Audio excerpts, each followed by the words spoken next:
Perjalanan Pendidikan Nasional. Halo semua, Assalamualaikum.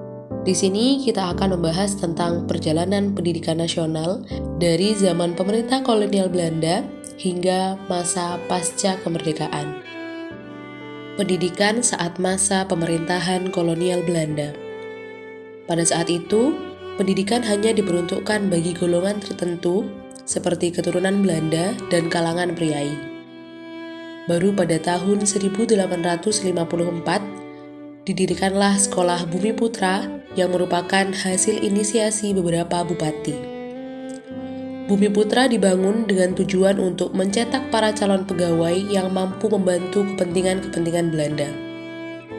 Selanjutnya, di awal abad ke-20, berlakulah politik etis atau politik balas budi yang dilakukan oleh Belanda kepada Indonesia.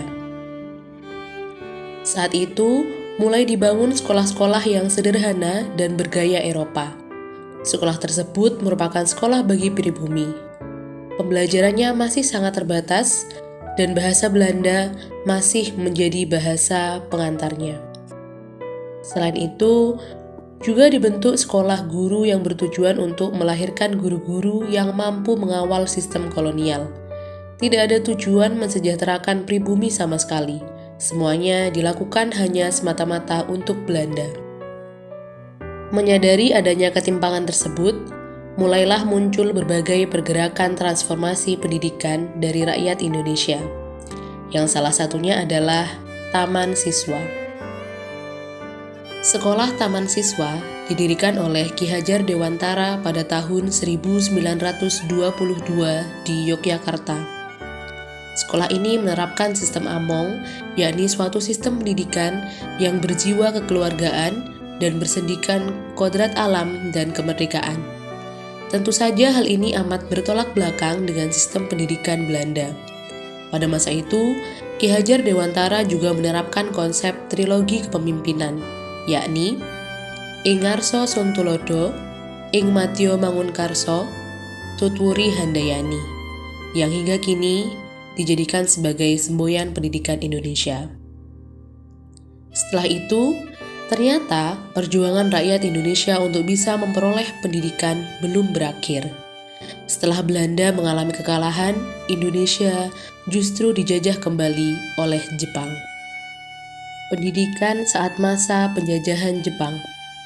Pada masa itu, Jepang membuka sekolah-sekolah untuk seluruh kalangan. Untuk itu, akses rakyat Indonesia untuk memperoleh pendidikan semakin terbuka. Bahasa Indonesia juga digunakan sebagai bahasa pengantar resmi.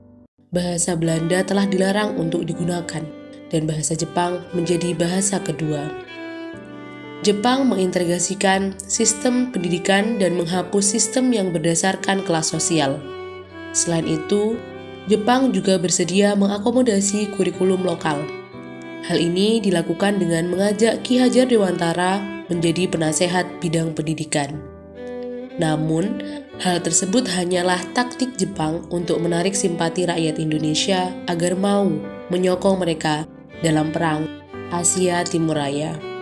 Di balik beberapa hal yang dinilai lebih baik dibanding Belanda itu, ternyata Jepang membuat rakyat Indonesia hidup pada kondisi perang. Guru dan anak-anak dikerahkan untuk membantu mereka. Akibatnya, pendidikan semakin menurun, karena semakin banyak anak yang putus sekolah dan buta huruf. Jumlah guru dan sekolah juga ikut menurun. Selain itu, Jepang mewajibkan siswa untuk mengikuti latihan disiplin militer keras untuk mencetak pemuda-pemuda yang mampu membantunya berperang. Memasukkan propaganda dalam semua mata pelajaran, melarang munculnya sekolah swasta baru, dan mengizinkan sekolah swasta lama kembali beroperasi asalkan dibuat seperti sekolah Jepang. Dan lebih parahnya lagi, Jepang juga melakukan romusa atau kerja paksa. Setelah Jepang mengalami kekalahan, Indonesia memanfaatkan momen tersebut untuk segera mengumumkan kemerdekaannya. Pendidikan Indonesia di masa pasca kemerdekaan. Gagasan-gagasan yang telah dicetuskan oleh Ki Hajar Dewantara terus dikembangkan.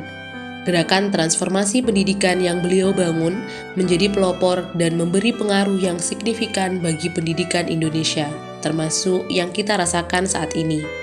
Contohnya, seperti kurikulum merdeka yang sedang diterapkan di Indonesia. Berkat sumbangsih beliau yang amat besar bagi pendidikan Indonesia, beliau dilantik menjadi Menteri Pendidikan dan Kebudayaan Indonesia yang pertama. Dianugerahkan honoris causa oleh Universitas Gadjah Mada pada tahun 1956 dan hingga kini dinobatkan sebagai Bapak Pendidikan Indonesia.